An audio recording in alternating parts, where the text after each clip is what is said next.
them, and we have the means to kill them. And in doing so, we don't simply attack civilians or people who are not guilty. And that is really the problem.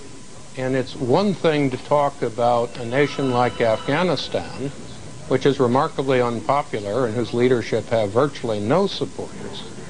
And it is quite another to talk about effectively launching another Gulf War against Iraq, a massive war against Iran, or being caught up in any effort that might involve Syria in the middle of a second intifada when we already face the backlash from the Israeli-Palestinian conflict. Points well taken, Tony. Let me just try to separate a couple of things out before we let you go on this. You're talking on one hand about an issue of morality and how the United States as a democratic nation will behave, and you're at the same time, it seems to me, talking about tactical operation. Let's just talk tactics for a second. If the President of the United States, are you still there? Decided, yes, thank you, can't see you. If the President of the United States decided he was going to launch an attack on, quote, the leadership, unquote, of the Taliban, what would be the chances of success? What effect would it have? Well, if he announces it, there's a very good chance they'd simply disperse. No, I'm and sorry. We find it almost impossible to find them. I'm sorry, I take that back. If the President launched an attack, not announced it in public first, of course. Well, he'd probably have to use aircraft. Cruise missiles aren't really precise or reliable enough. We'd have to put in a major air task force so we could find the target and make sure we could protect the aircraft. To do that, we would have to have some kind of really good real-time intelligence on the ground, because we are talking about leaders that move, and we would have to be sure that in the process we didn't create a political backlash. It's not simply an issue of morality by killing people who are innocent, Tony, which means we have to monitor the attack as it occurs. Tony, the loss within the last several days of one of Afghanistan's leading anti-Taliban militia leaders, is this an enormous loss to the United States in terms of intelligence inside Afghanistan? He was assassinated and we believe has died, according to the reports out of Afghanistan. Well, it could be, but we don't know as yet whether there is some other leader, and we don't know whether this movement will survive or actually react to this suicide bombing by being stronger. And we just don't know yet, Peter. Okay, and last question for now.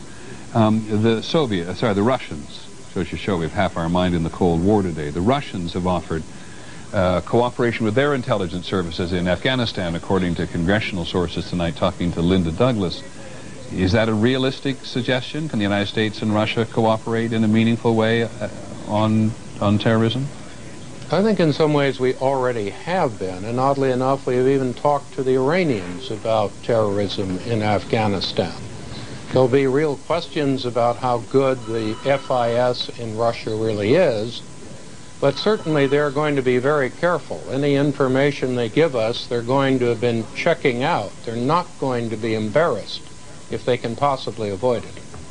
Thank you very much, Tony. I really appreciate it. Tony Kordersman, who's been our longtime military analyst, and I said spends an enormous amount of time producing enormous amount of material for us to absorb on this extraordinarily complicated issue. We're also joined briefly by ABC's Judith Kipper, who is in our Washington bureau as well, and I don't doubt, knowing Judith Kipper, who's worked for us for many years now, that she has been on the phone to every person she knows east of the Mediterranean tonight. What have you learned, Judith?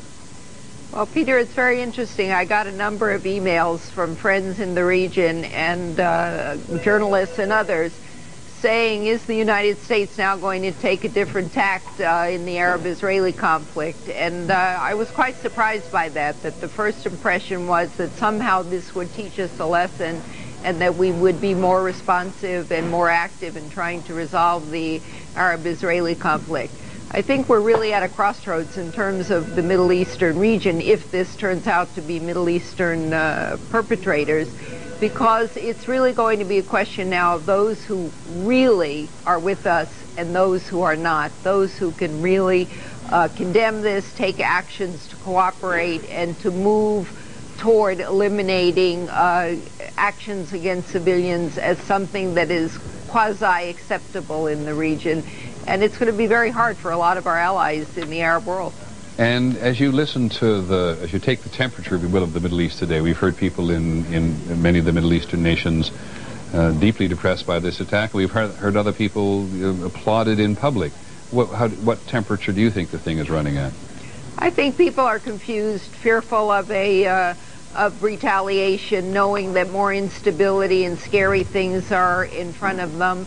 And, you know, the one country that hasn't been mentioned very much is Pakistan, and the U.S. is going to have to reevaluate that relationship if it turns out that this is an Osama bin Laden operation. Okay, thanks, Judith, very much. Appreciate you coming in as well. You can just feel, I suppose, and sense, as I do, in our coverage that we're, thanks, Judith, very much. Judith Kipper, who's been in our Washington Bureau. We're going back and forth on this story. We have this enormous human tragedy, in one case, which we try to cover, and then this enormous challenge to the United States government. The United States is a nation, but the United States government, and what the United States is going to do about it. What does it know at this point, which appears to be very little. But this tendency, fueled somewhat by the analysts who study the history of international terrorism, and by a couple of observations by Senators Graham of North Carolina tonight, and Senator Edwards of North Carolina, and Senator Hatch of Utah today, that the CIA at this point has picked up in its monitoring of telephone conversations post the attack some contact between supporters of Osama bin Laden. And it makes sense in most everybody's mind that on an occasion like this, Osama bin Laden is one of the prime suspects, just based on the history of the whole thing. And it's also probably very important for us to remember, as Judith Kipper points out, that the United States in the region and in the Muslim world generally is seen very much as a staunch and unswerving and sometimes indiscriminating ally of Israel. So there are Palestinians and people in the Arab world tonight who believe that if they punish the United States, they're punishing Israel. If they punish the Israelis in their conflict with the Palestinians at the moment, it's also important to punish the United States. But let us come back now to the immediacy of the tragedy. WCBB, ABC's station in Boston, reports tonight that one car has been taken away from Logan Airport in Boston, which there is they want to know whether or not this was a vehicle that was used by one of the people who hijacked an American Airlines or United Airlines plane out of Boston today. Let me just read quickly what it says. We are able to report that it was a Mitsubishi Mirage. It had Virginia plates. We haven't got the license plate number yet. FBI Forensics has the car at an off-site garage. It was actually towed by the state police. Included in the 6 bags of evidence confiscated by the FBI were chairs that the suspected terrorist may have sat in at the airline terminal, and the FBI hopes to pull DNA off the seats in the airport.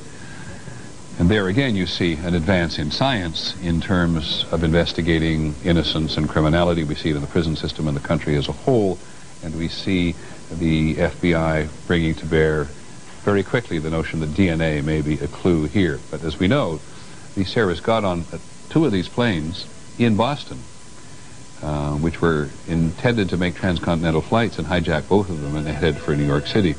And Logan Airport officials now confirm that reporting from ABC's affiliate in Boston, WCBB. And then the officials at Logan Airport, probably reflecting what's going to happen at a lot of airports around the country now tonight.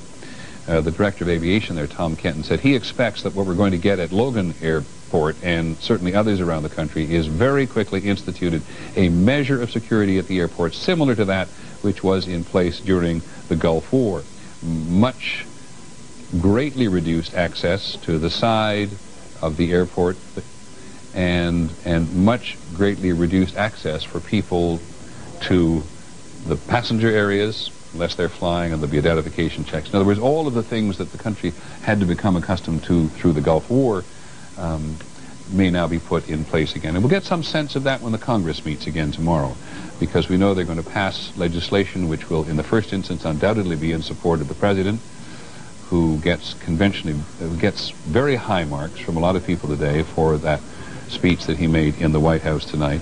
And beyond the support for the President, there will be legislation, we don't doubt for a second, introduced very quickly to increase the number of resources which are available to counterterrorism in the United States, to some urging of a better coordination among federal agencies and a greater legal authority. It's the dangerous one, perhaps, in the minds of many Americans, more legal authority for federal agencies to impose on people's freedoms in the country in order to conduct this campaign, this investigation against terrorism. And you saw in our poll tonight that many people agreed it was worth giving up some of their freedoms, at least in the short run, according to a very quick snap poll we took, if it aided the investigation.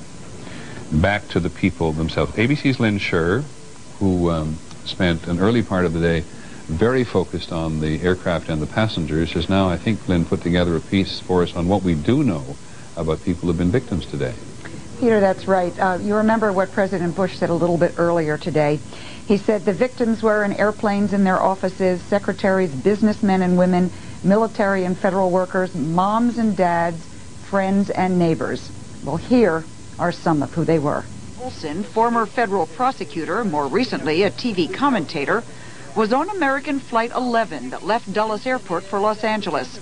She was also the wife of U.S. Solicitor General Ted Olson. Mrs. Olson called her husband on a cell phone to report that the plane had been hijacked and that at least 2 men had herded the passengers into the rear of the plane. She asked her husband what she should do. Then the plane crashed into the Pentagon. David Angel of Pasadena, California, was one of the creators of Frasier, the TV show. He and his wife Lynn were on American Flight 11 from Boston, the one that crashed into the first World Trade Center tower. There were at least 2 highly placed computer executives among the victims.